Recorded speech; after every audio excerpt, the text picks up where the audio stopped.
Y eso es por parte de los programas internacionales. Digo, mencioné 4 de los que creo que son más importantes relacionados con el tema que estamos tratando. Sin embargo, existe un sinfín de programas más que pudiéramos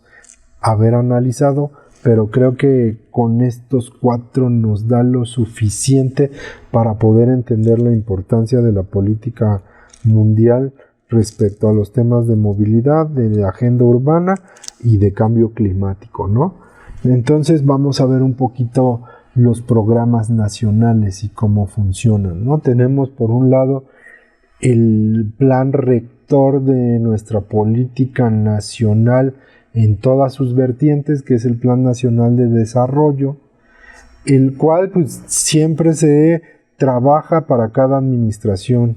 Cada administración tiene su Plan Nacional de Desarrollo. Generalmente los planes nacionales de desarrollo tienen una vigencia de 6 años y es donde se plasman las políticas más importantes a desarrollar durante ese sexenio, ¿no? Por ejemplo, por mencionar alguno, el Plan Nacional de Desarrollo de nuestra actual administración pues contempla el Tren Maya, contempla el Felipe Ángeles, contempla el Transistmo. Entonces contempla como los proyectos más grandes y a su vez pues está dividido en ejes generales y ejes transversales que buscan atender todos los temas desde una perspectiva general, ¿no? Entonces tenemos los ejes generales que son justicia y Estado de Derecho, tenemos el eje 2 que es bienestar y el 3 que es desarrollo económico, y tenemos ejes transversales que tienen que ver con igualdad de género, no discriminación e inclusión, combate a la corrupción y mejora de la gestión pública y territorio y desarrollo sostenible, ¿no? Entonces, en un amalgamado de los ejes transversales y los ejes generales es donde podemos encontrar todos los programas federales que se están desarrollando. También dentro del documento podemos encontrar, por ejemplo, programas relacionados con jóvenes construyendo el futuro o jóvenes escribiendo el futuro o la ayuda económica que se le da a las personas adultas mayores, a madres solteras. Todos esos programas están vertidos dentro del Plan Nacional de Desarrollo y nosotros tendríamos que buscar en qué parte de todo el Plan Nacional de Desarrollo se tendría que estar alineando nuestro proyecto que estamos planteando, ¿no? Entonces, ese es en una primera instancia el Plan Nacional de Desarrollo, que es el plan rector de la política de la administración en turno, y después vamos teniendo programas sectoriales, ¿no? Esto funciona de igual manera a nivel estatal y a nivel municipal. Siempre hay un plan que es el eje rector de la política y de ahí se van derivando programas sectoriales que van dirigidos a atender particularidades, ¿no? Por ejemplo, tenemos el Programa Sectorial de Comunicaciones y Transportes 2020-2024, que justo es el documento que contiene toda la política pública relacionada con comunicaciones y transportes y hacia dónde va a apostar el gobierno federal con relación al tema, ¿no? Entonces, por ejemplo, este consta de 4 objetivos principales, que el primero es contribuir al bienestar social mediante la construcción, modernización y conservación de infraestructura carretera accesible, segura, eficiente y sostenible que conecte a las personas de cualquier condición con visión de desarrollo regional e intermodal. Esto, si se dan cuenta, tiene que ver o está considerando esta parte del derecho a la ciudad que estábamos platicando, que tenemos que acercar las vías de comunicación a la población para que puedan acceder a los bienes y servicios que la ciudad presta en su día a día. Luego, por ejemplo, tenemos el segundo objetivo, que es contribuir al desarrollo del país mediante el fortalecimiento del transporte con visión de largo plazo, enfoque regional, multimodal y sustentable, para que la población en particular de las regiones de menor crecimiento cuente con servicios de transporte seguros, de calidad y cobertura nacional. Este concepto nos habla no solo de cuestiones de transporte público, sino también de abastecimiento y transporte de carga, ¿no? Entonces, la política va en torno a las cuestiones relacionadas a transporte no necesariamente que tienen una atribución estatal o municipal, sino dentro de las atribuciones que tiene el gobierno federal. Y mucho del gobierno federal pues tiene las atribuciones del autotransporte de personas en servicios foráneos, en servicios más largos, en servicios regionales, y tiene que ver con mucho el transporte de carga, ¿no? Entonces tenemos por otro lado el tercer objetivo, que es promover la cobertura, el acceso y el uso de servicios postales, de telecomunicaciones y radiodifusión en condiciones que resulten alcanzables para la población, con énfasis en grupos prioritarios y en situación de vulnerabilidad,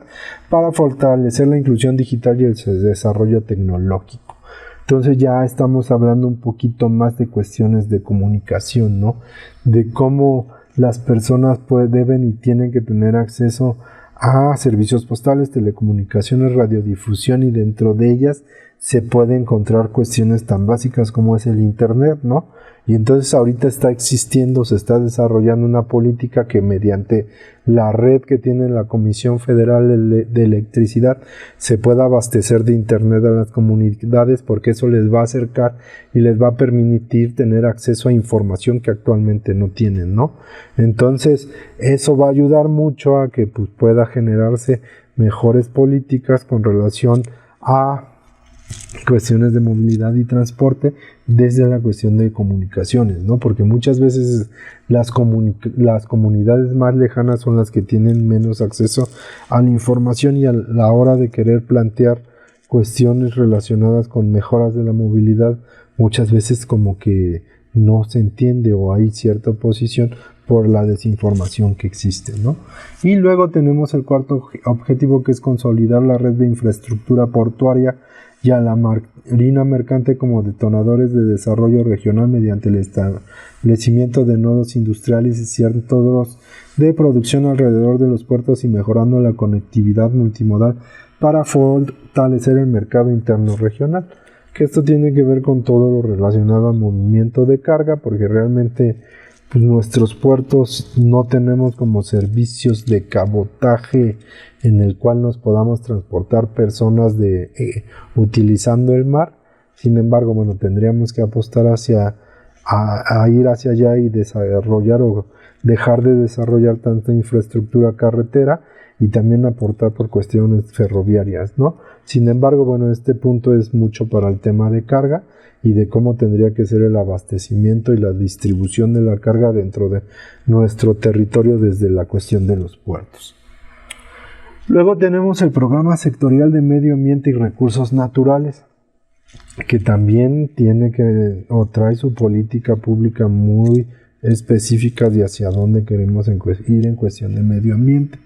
Y este programa sectorial consta de 5 objetivos, que el primero es la conservación, uso sustentable, restauración y ordenamiento territorial. Aquí podríamos encapsular un poquito lo que platicábamos en el tema pasado, relacionado por ejemplo a los pasos de fauna, ¿no? O esta parte que también comentábamos de hacer uso de nuevos sistemas de transporte que no se han desarrollado, como es el tema del cabotaje o los servicios marítimos o pluviales, o los servicios a lo mejor ferroviarios, como pudiera ser algunas de las propuestas que se tienen de reactivar el servicio de pasajeros dentro del transporte ferroviario, entrarían dentro de esta parte, ¿no? Luego tenemos la mitigación y adaptación al cambio climático, que esta es la que tiene que ver con los índices que mencionamos hace rato y que tiene que ver con todo el tema de electrificación y electromovilidad. Luego tiene que ver el agua potable y saneamiento, eficiencia y protección de las cuencas. Digo, dentro del tema de movilidad, la gestión del agua es bastante importante, es un tema que debemos estudiar y que debemos de garantizar dentro de nuestros proyectos y propuestas. Entonces va muy bien engranado con el tema de infraestructura, con el tema de gestión de la información, con el tema de la generación de datos. ¿Por qué? Porque al final el agua se vuelve un usuario dentro de nuestras ciudades que también tiene presencia y tiene una temporalidad en el espacio, ¿no? Entonces, si no consideramos las necesidades del agua, pues vamos a tener problemáticas como las que ya tenemos en nuestras ciudades, que son las inundaciones, y que, por ejemplo, una cuestión de inundaciones en temporadas de lluvias, como pasa en Guadalajara o pasa en muchas de nuestras ciudades, no hace posible que puedas incorporar sistemas de transporte público a la mejor incluyentes con una cama baja y a nivel de banqueta. ¿Por qué? Porque en temporadas de lluvias lo que va a generar es que se inunden las unidades de transporte y no puedan funcionar de la manera óptima como lo estamos promoviendo o como queremos que suceda. Entonces, para poder a lo mejor generar una propuesta de electromovilidad con ese tipo de vehículos, pues primero tendríamos que estar resolviendo un tema de gestión del agua dentro de nuestras ciudades que a lo mejor no está alineado dentro del propósito de nuestro proyecto, pero sí es algo que debemos de tener presente y que debemos de buscar que se solucione a la par para que pueda avanzar, ¿no? Luego tenemos control y prevención de la contaminación, que también tiene que ver mucho con cuestiones relacionadas a la movilidad. Tenemos políticas de restricciones o de gestión del uso del vehículo particular, desde la prevención de la contaminación, que tiene que ver con mapas de ruido que se han generado en distintas ciudades, que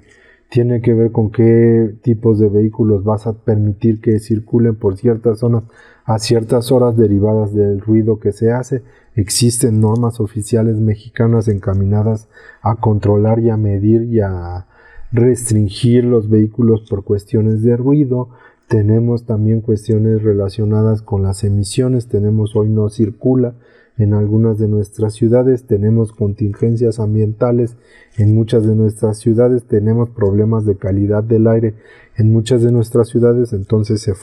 se vuelve parte importante del tema de movilidad, el control y prevención de la contaminación. Y luego la mejor acción gubernamental, participación ciudadana y educación ambiental, que también viene a sumar mucho en la cuestión de cómo tenemos que hacer el trabajo con la ciudadanía. Sí, entonces, como decía, la mejor acción gubernamental, participación ciudadana y educación ambiental va muy encaminada en dar información y poder acercarnos a la población para que haya un mayor entendimiento del tema, ¿no? Entonces, pues esto va muy ligado también con las políticas de movilidad activa y movilidad o descarbonización o movilidad eléctrica. Entonces, entre más programas nosotros podamos abarcar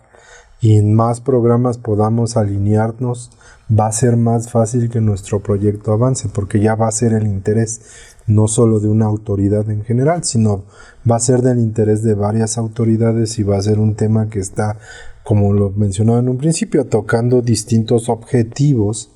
de los cuales están planteados dentro de las políticas internacionales, ¿no? Entonces, por eso es importante que a lo mejor ahorita estamos viendo el programa sectorial de medio ambiente y hace rato vimos el de comunicaciones, pero siempre hay una relación entre unos y otros de la cual nosotros podemos beneficiarnos a la hora de querer que nuestro proyecto avance y de poderlo sustentar y llevarlo ante las autoridades para que vean que pues, es un proyecto que cubre con varias vertientes de la política estatal, nacional o municipal que se está desarrollando, y de esta manera pues van a poder cumplir varios objetivos con la aplicación o con el desarrollo del proyecto que estamos planteando, ¿no? Entonces, por ejemplo, también tenemos el Programa Nacional de Ordenamiento Territorial y Desarrollo Urbano, que también viene con la administración, y consta de 6 objetivos, que uno tiene que ver con el modelo de desarrollo territorial equilibrado y sostenible. Entonces, ya cuando empezamos a hablar de desarrollo territorial equilibrado y sostenible, empezamos a hablar mucho de la cuestión de cómo se tiene que urbanizar el territorio y cómo este territorio, al urbanizarse, pues debe de cumplir con ciertas características, debe de tener cobertura de transporte, debe de contar con los servicios urbanos o los servicios necesarios para poder desarrollar nuestras actividades. Entonces tenemos que ver y que haya posibilidades de tener conexión a la red eléctrica, tener conexión a la red hídrica, a la red hidráulica, poder contar con banquetas, con vialidades, con alumbrado público, con cobertura de transporte público, con cobertura de algunos otros sistemas de transporte que se pudieran estar desarrollando, implementando dentro de nuestra ciudad, y cómo generamos que nuestras ciudades sean más compactas, ¿no? Y cómo evitamos que se tengan que hacer recorridos tan grandes para que tú tengas que acceder o puedas acceder al trabajo, a la vivienda, al estudio, a la recreación, a la cultura. Entonces tenemos que ir generando ciudades más compactas, que tengamos una distribución de los servicios urbanos y de los equipamientos urbanos que estén cercanos, para que evitemos desplazamientos tan largos y no generemos ciudades monocéntricas, ¿no? Como las que actualmente tenemos, que todos tienen que ir al centro o tienen alguna necesidad de ir al centro. Porque pues ahí es donde tienes que realizar los trámites gubernamentales, o porque ahí es donde está la zona de hospitales, o porque ahí es donde tenemos la mayor oferta de escuelas, o un sinfín de cosas, sino que tenemos que empezar a planear y diseñar nuestras ciudades para que todo aquello que vaya creciendo pues vayan haciendo con estos servicios, y que así evitemos que se generen viajes pendulares y tener ciudades dormitorio, ¿no? Entonces a eso nos referimos, un modelo de desarrollo territorial equilibrado y sostenible, en el cual podemos incorporar toda la cuestión de movilidad y seguridad vial, ¿no? Promover un desarrollo integral en los sistemas urbanos rurales en zonas metropolitanas tiene que ver con lo mismo. Tenemos que hablar del desarrollo integral, tenemos que hablar de las posibilidades y de qué tanto la población, o qué porcentaje de la población, o cuánta población tiene acceso a todos estos derechos que hemos comentado, ya desde una visión metropolitana, porque a la ciudadanía o a la gente, por ejemplo, en el caso de la Ciudad de México, pues no le interesa si está en el Estado de México o en Ciudad de México. A ellos les interesa que la ciclovía pueda llegar a donde viven, ¿no? Y si viven en el Estado de México, que pues la ciclovía no se quede en los límites con el Estado de México, porque lo seguimos viendo como una política aislada, sino que la planeación de las propuestas que se vayan generando pues realmente vayan enfocadas a la territorialización que tenemos en nuestras demarcaciones urbanas, y podamos tener acciones que pues puedan trascender más allá de una frontera política, ¿no? Entonces, por ejemplo, los servicios de transporte como tenemos Mexibus y Metrobús, el que no se puedan hablar, el que no puedan trabajar de manera integrada y conjunta, tiene que ver con esta cuestión de que los proyectos y la planeación no se desarrolla de manera metropolitana y en conjunto con los gobiernos que están interesados, sino que se están generando de manera aislada, y por eso no se vuelven la mejor solución para las personas, ¿no? Y es triste ver que tienen que suceder cuestiones como en la vez que se quemó el centro de operación del metro, ahorita que están en reparación de la línea 1, el que estos servicios los puedas ver entrando y saliendo de la Ciudad de México, y ya de cierta manera pues puedas ver una posible integración a futuro de este tipo de servicios de transporte, ¿no? Luego el objetivo número 3, que es transitar a un modelo de desarrollo urbano orientado a ciudades sostenibles, ordenadas y equitativas que reduzcan desigualdades socioespaciales en los asentamientos humanos. Volvemos a lo mismo, tiene que ver con el cómo estamos acercando y permitiendo que las oportunidades estén igual de accesibles para todas las personas, ¿no? Y eso va a depender de cómo hagamos la ciudad y de los sistemas de movilidad y la accesibilidad a estos sistemas que vayamos desarrollando. Luego tenemos el potencializar las capacidades organizativas, productivas y de desarrollo sostenible del sector agrario, las comunidades rurales e indígenas en el territorio. Entonces estamos hablando y volvemos al tema de la distribución y la carga, y cómo tenemos que dejar de ser tan dependientes de productos que no se crean ni se generan en nuestro territorio, y tenemos que estar trayendo productos de lugares muy lejanos, lo cual genera cadenas de movilidad bastante complicadas que no son tan fáciles de resolver, ¿no? Entonces empezar a mirar nuestra parte productiva, organizativa y de desarrollo sostenible del sector agrario nos ayuda a ver que hay posibilidades de que empecemos a generarnos los mismos productos que consumimos, y entonces de cierta manera podamos tener una mayor necesidad de transporte de carga para nuestras ciudades, ¿no? Luego el quinto es promover el hábitat integral de la población en la política de vivienda adecuada, que es la relación entre el tema de vivienda y el tema de transporte. Digo, todos conocemos y sabemos que hay desarrollos inmobiliarios en nuestras ciudades que se ubican en lugares súper lejanos, que tienes que transitar más de 14, 15 kilómetros para llegar al centro de tu ciudad a desarrollar ciertas actividades, y que la vivienda realmente asequible y social pues se encuentra pues más allá de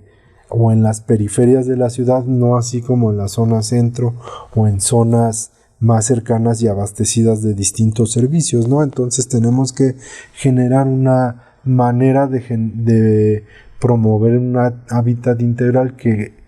tenga y considere estos elementos, ¿no? Actualmente, pues los fraccionamientos, muchos sabemos que se construyen a las afueras de las ciudades y son cotos cerrados que muchas veces no permiten el que pueda entrar un servicio de transporte público, ¿no? Entonces eso dificulta el acceso para muchas personas a la hora de tenerse que ir a vivir lejos, ¿no? Y luego fortalecer la sostenibilidad y las capacidades adaptativas en el territorio y sus habitantes, pues tiene que ver con justamente generar estas políticas que ayuden a que sea resiliente los sistemas o las propuestas que estamos generando y que estamos promoviendo, ¿no? Tiene que ver una manera en la cual si pasa alguna cuestión que no tengamos en el radar, pues se puedan adaptar de manera rápido. Y esto nos lo hizo ver la pandemia, en el cual pues la pandemia, con el actual sistema bajo el que opera el transporte público en muchas de nuestras ciudades mexicanas, que es el esquema hombre-camión, pues se volvió insostenible, porque pues al no estar organizados y al no tener una distinta manera de organización, pues se vieron afectados mucho al tener y al haber una movilidad reducida derivada de la pandemia, lo cual hizo que pues muchos de ellos no pudieran poder pagar sus letras, no pudieran renovar la flota o quedaran endeudados, o a lo mejor ya están inoperantes por cuestiones de que no fueron o no tuvieron la capacidad de adaptarse a lo que estaba sucediendo, ¿no? Entonces, ahí es como nosotros desde nuestros proyectos podemos alinearnos a la cuestión de ordenamiento territorial y desarrollo urbano. Y otro más de los programas nacionales que existen tiene que ver con el plan de movilidad 4S. Digo, si bien ya ahorita ya no estamos en cuestión de pandemia, porque fue un plan emergente para la movilidad pensada en el post-pandemia, ahorita pues bueno, todavía hay muchas de las cuestiones que plantea que son bastante útiles y que nos pudieran ayudar a tener mejores sistemas de movilidad, ¿no? Y ello se llama Plan 4S porque va dirigido en atender 4 puntos en particular, que es la salud, la seguridad, la sustentabilidad y la solidaridad y bienestar, ¿no? Entonces, este documento es un programa que a su vez tiene 3 tomos, los cuales están relacionados con distintos elementos de la movilidad, como es el tomo 1, que es guía para la implementación del Plan de Movilidad 4S. El Plan de Movilidad 4S iba encaminado, por ejemplo, ahora que estuvimos en la pandemia, en las ampliaciones de banqueta temporales, en las cuales pues hacíamos banquetas más amplias y dejábamos menos carriles de circulación con la intención de que la gente pudiera transitar de una mejor manera, ¿no? Muchas de esas intervenciones se vieron que pudieran ser viables en un futuro para que pudieran ser permanentes, entonces es el considerar que pudiéramos tener unas dinámicas distintas dentro del espacio derivados de los ejercicios que ya se fueron realizando durante la pandemia, ¿no? Luego el tomo 2, que es guía para los servicios de transporte y gestión de la demanda de viajes, que tiene que ver con cómo tendría que estar funcionando el transporte público, qué consideraciones debería de estar teniendo, cómo tendrían que organizarse, cómo tendría que prestarse el servicio, cómo ya podríamos estar hablando de un índice de confort dentro de las unidades de transporte público en el cual no vaya más gente de la que se tiene espacio, como sucede muchas veces en nuestras ciudades mexicanas a las horas de máxima demanda, y entonces empezar a buscar y a tener otras formas en las cuales poder prestar el servicio y con las cuales pudieran personas concesionarias o operadoras del servicio pudieran tener estrategias para pues, poder contener y a lo mejor adaptarse a lo que estaba sucediendo, ¿no? Y luego tiene que ver el tercer tomo para la activación de vías recreativas durante la emergencia sanitaria, ¿no? Que era esta parte de transformar la conceptualización que tenemos de las calles y poderlas abrir a nuevas formas de convivencia entre la ciudadanía distintas al uso cotidiano que se les da, que es para el tránsito del vehículo particular, ¿no? Entonces varias de las ciudades mexicanas cuentan con vías recreativas dominicales, como por ejemplo puede ser Guadalajara, la Ciudad de México, Morelia, Puebla, que los días domingos abren sus calles a distintos usuarios diferentes del vehículo particular para que hagan uso del espacio público de una manera sana y de una manera recreativa, ¿no? Entonces esos son como los ejes y los tomos que manejaba el programa 4S, de los cuales pues podemos todavía retomar muchos casos de éxito y podemos ayudar a impulsar muchos de los proyectos que pudiéramos estar generando, ¿no? Y luego también tiene que ver esto con la aprobación de la Ley de Movilidad y Seguridad Vial que se dio el 18 de mayo del 2022, donde se comenzó a trabajar en la Estrategia Nacional de Movilidad y Seguridad Vial para el país. Entonces, ahorita todavía está en desarrollo, sin embargo, esta Estrategia Nacional para Movilidad y Seguridad Vial seguramente considerará muchos proyectos y muchas acciones y muchas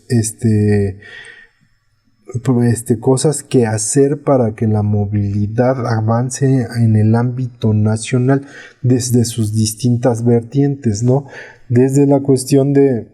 transporte público, desde la cuestión de movilidad activa, desde la cuestión de seguridad vial. Entonces estará generando un nuevo instrumento que va dirigido al cómo vamos a tener que atender los temas de movilidad y seguridad vial dentro de los estados y los municipios que conforman el país, ¿no? Entonces actualmente se están realizando foros a nivel nacional para poder captar las necesidades de los distintos estados, regiones y municipios del país con la finalidad de poder llegar a tener un documento rector, así como es la ENOT, que es la encuesta nacional la Estrategia Nacional de Ordenamiento Territorial, ¿no? Entonces, si bien tenemos una estrategia nacional de ordenamiento territorial, ahora vamos a tener una de movilidad y seguridad vial que nos dará el norte de hacia dónde tendremos que ir en cuestión de este tema y cuáles son los proyectos pues, que vamos a tener que generar y desarrollar. Lo interesante de estas estrategias es que se están desarrollando desde el nivel federal, que la SEDATU es quien lleva a mano y lleva pues sí es quien está impulsando esto en conjunto con comunicaciones y transportes y economía, salud,